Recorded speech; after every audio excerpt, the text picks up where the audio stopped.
আজ বাজার থেকে কাঁঠাল কিনে নিয়ে আসলাম এবং সেই কাঁঠাল দিয়েই কাঁঠালের ইঁচড় রান্না করলাম।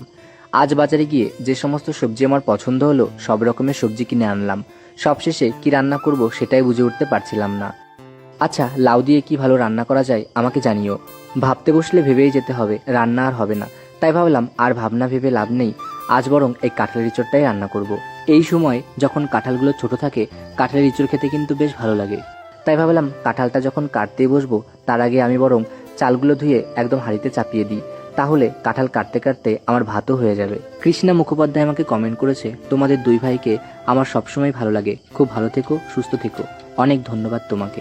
সবসময় হাতের কাছে নিয়ে যখন কাজ করতে শুরু করি তখন যদি কিছু জিনিস ভুলে যাই তখন মনে পড়ে ভাইয়ের কথা, আর ভাইকে বলি, ভাই দৌড়ে গিয়ে আমাকে একটু গাবলাটা এনে দে, বা কোনো কিছু ভুলে গেলে সেগুলোই এনে দিতে বলি, আর ভাই তখনই দৌড়ে এসে আমাকে সাহায্য করতে চলে আসে।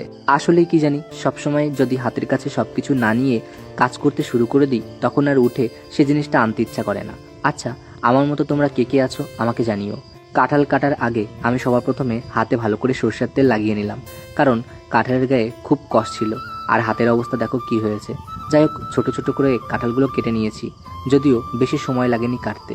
তোমরা যে বা যারা আমাকে অনেক ভালোবাসো তাদের মনে অনেক প্রশ্ন আসছে আমাকে নিয়ে, তবে তোমরা আর কিছুদিন অপেক্ষা করো, আমি নিজে থেকেই তোমাদের সমস্ত প্রশ্নের উত্তর দিয়ে দেবো। কাঁঠাল কাটার পর কাঁঠালগুলো গরম জলে হলুদ লবণ দিয়ে সেদ্ধ করতে চাপিয়ে দিলাম, আর এদিকে দেখলাম ভাত প্রায় হয়ে এসেছে। কাঁঠাল তো কাটলাম, তবে কাঁঠালের ইঁচড় রান্না করার জন্য প্রয়োজনীয় মশলাপাতিগুলো গোছানো হয়নি, সেই কারণে সেইগুলোই গুছিয়ে নিলাম। সব কিছু গোছাতে গোছাতে দেখি কাঁঠালও ভালো সেদ্ধ হয়ে এসেছে, সেই কারণে আর বেশি দেরি করলাম না।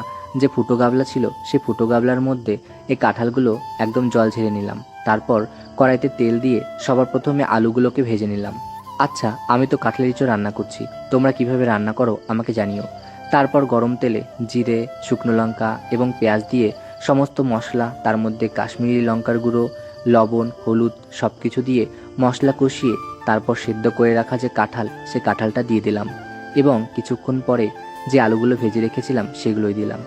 এক পাশে এগুলো কষানো হচ্ছে, আর অন্য পাশে একটা গাবলায় আমি জল গরম করতে চাপিয়ে দিয়েছিলাম, কারণ রান্নার মধ্যে গরম জল দিলে রান্না বেশ ভালোই হয় এবং খেতেও বেশ ভালো লাগে। যাই হোক, তারপর আরও বেশ কিছুক্ষণ জাল দেওয়ার পর সবশেষে গরম মশলা দিয়ে ভালোভাবে নাড়িয়ে নামিয়ে ফেললাম। আচ্ছা, তরকারিটা দেখতে কেমন লাগছে জানিও। দুদিন বাড়িতে না থাকলে বাড়ির অবস্থা একদম বেহাল হয়ে পড়ে।